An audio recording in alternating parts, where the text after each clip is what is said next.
ఏ హావా this is Sai Charan, welcome to our channel Bigg Boss frame. Shweta Varma గారు అయితే మన పక్కన ఉన్నారనమాట. అంటే S99 సినిమాతో మన ముందుకైతే వస్తున్నారనమాట. క్యాబ్ డ్రైవర్, అందులో ఎలా నడిపిందో కారు, సినిమా ఎలా చేసిందో అలా అడుగుదాం. హాయ్ అండి, how are you? I'm amazing. మీరు ఎలా ఉన్నారు? ఏదో అండి అలా ఉన్నాం. ఏదో అట్లేంది భయ, you should chill. WhatsApp tell me. Okay, ఎక్కువ ఫేస్బుక్ వాడతాం, మీరు వాట్సాప్ అప్డేట్ అన్నారు. అవ్వండి భయ్య. ఇంకా ఫేస్బుక్ లోనే ఉన్నారా? ఇన్స్టాగ్రామ్ అన్నారు కదా. What is this panchayati? You should update man. అంటే ఎక్స్ ఎక్కువ చూస్తాం అన్నమాట మేము. ఏంటది? X what's that? అంటే మార్చారు సార్, పిట్టని తీసి ఎక్స్ పెట్టారు కదా. ట్విట్టర్లో ఉన్నారా? నేను ఇన్స్టాగ్రామ్ లో ఉంటా కాబట్టి ఇన్స్టాగ్రామ్ కే కనెక్ట్ అయినా. No problem. ఓకే. అండ్ ఈ సినిమా S99 ఎలా ఉండబోతుంది మీ క్యారెక్టర్? S99 కిర్రా క్యాబ్ డ్రైవర్ క్యారెక్టర్ చేసిన. తెలంగాణ పోరి క్యాబ్ డ్రైవర్ కట్ చేస్తే S99 అని ఒక నేమ్లెస్ వారియర్తో ఒక పంచాయతీ అవుతుంది. ఆ పంచాయతీ ఏందో సినిమాలో చూడాలి. It's gonna be quite exciting for sure. అంటే to be very honest, as a story మీరు చూసినప్పుడు అయితే ఫుల్ మజా అయితే వస్తుంది. ఓకే, శ్వేత వర్మ గారు బిగ్ బాస్లో అందరిని అలరించారు. సేమ్ టైం ఈ మూవీలో అలరిస్తారా? పక్కా. క్యాబ్ డ్రైవర్ అంటేనే జోష్లు, ఇంత జోష్లో మాట్లాడుతున్నారంటే you can understand. And same time మనం క్యాబ్ డ్రైవర్ క్యారెక్టరైజేషన్ చూసుకుంటే మనము అంటే ఇంత ముందుకు సన్నీ లియోన్ గారు అంటున్నా, అంటే చాలా సినిమాల్లో చేశారు. చెప్పండి. చాలా నిలియానా గారు చేశారు ఒక సినిమాలో. దేవుడు చేసిన కాదండి, దేవుడు చేసిన మనుషులు మూవీ మీరు చూసారా? పూరి జగన్నాథ్ గారు రవితేజ సినిమా చూసా గానీ ఏ పాయింట్ మీరు చెప్తున్నారు? అంటే దాంట్లో క్యాబ్ డ్రైవర్ నిలియానా గారు. బట్ ఆ సినిమా మీరు చూడలేదా, చూసారా?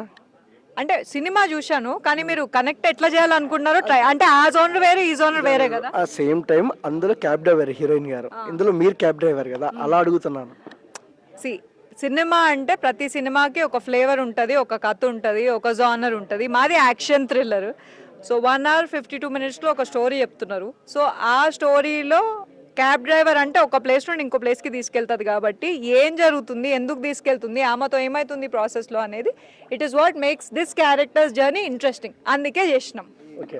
అండ్ ఇంకొక విషయానికి వస్తే, అంటే చాలా వరకు సినిమాలు ఈ మార్చి ఫస్ట్ చాలా సినిమాలు ఉన్నాయి. వరుణ్ తేజ్ గారిది ఉంది, తంత్ర ఉంది, చాలా సినిమాలు ఉన్నాయి ఈ మంత్లో. బట్ ఏంటి మీ సినిమా వస్తుంది అంటే ఆబ్వియస్లీ మన ఇండస్ట్రీ బెస్ట్ పార్ట్ ఏంటంటే, especially about Telugu cinema industry, మన ఆడియన్స్ వచ్చినప్పుడు ఇప్పుడు ప్రస్తుతం ఉన్న ఆడియన్స్ అంతా లాజికల్ ఆడియన్స్. సో మనకి ఒక సినిమాని జడ్జ్ చేయకుండా వాచ్ చేసి నచ్చితే డెఫినెట్గా స్ప్రెడ్ అవుతుంది, నచ్చకపోయినా కూడా అంతే లెవెల్లో. You have X, you have Instagram, you have Facebook. అదే మా కాన్ఫిడెన్స్ ఏంటి అంటే ఆడియన్స్. ఎందుకంటే ఇప్పుడున్న ఆడియన్స్, ఇప్పుడు మేము ఎంత చెప్పినా ఎంత ప్రమోట్ చేసినా at the end of the day మీరు చూసి if you don't like the film also you will question ఎందుకు చెప్పినారా భయ్ అని. మాకు సినిమా మంచిగా ఉంది అన్న కాన్ఫిడెన్స్ ఉంది కాబట్టే we're confident, which is why it's releasing on March 1st. మా confidence audience. And Shweta Varma గారికి బిగ్ బాస్ ముందు, బిగ్ బాస్ తర్వాత కెరీర్ ఎలా ఉంది? కెరియర్ ముందు బాగానే ఉంది, తర్వాత ఇంకా బాగుంది. ఎందుకంటే ఫర్ షూర్ బిగ్ బాస్ వల్ల నాకు జనాల్లో గుర్తింపు అనేది వచ్చింది. సో అంతకుముందు నేను సినిమాలు చేసినా కూడా ఇండస్ట్రీ పరంగా శ్వేత వర్మ ఎవరంటే తెలుసు కానీ ఆడియన్స్ పరంగా ఎక్కువ తెలియదు. ఎందుకంటే నేను చేసిన cinemas most of the cinemas new పీపుల్తోనే ఉంది. సో బిగ్ బాస్ నుండి వచ్చిన తర్వాత ఎక్కువ జనాలకి తెలియడం వల్ల ఇప్పుడు నేను అమెజాన్ ప్రైమ్లో రిలీజ్ అయిన వెబ్ సిరీస్ కావచ్చు, వేరే వర్క్ కావచ్చు, నోటెడ్ ఎక్కువ అవుతున్నా. సో డెఫినెట్గా it's a good journey. Okay, చాలా రోజుల నుంచి అడగాలని ఉన్నా, శ్వేత వర్మ గారి ఫేవరెట్ హీరో ఎవరు? సో నాకు నా always I'm a big fan of Rajinikanth sir. Having said that నా ఫేవరెట్ యాక్టర్ వచ్చేసి విజయ్ సేతుపతి గారు. సో మీరు ఏ కాంటెక్స్ట్లో అడుగుతున్నారు ఫేవరెట్ యాక్టర్? మామూలుగానే అడుగుతున్నాను. సో యా, యాజ్ అ నాకు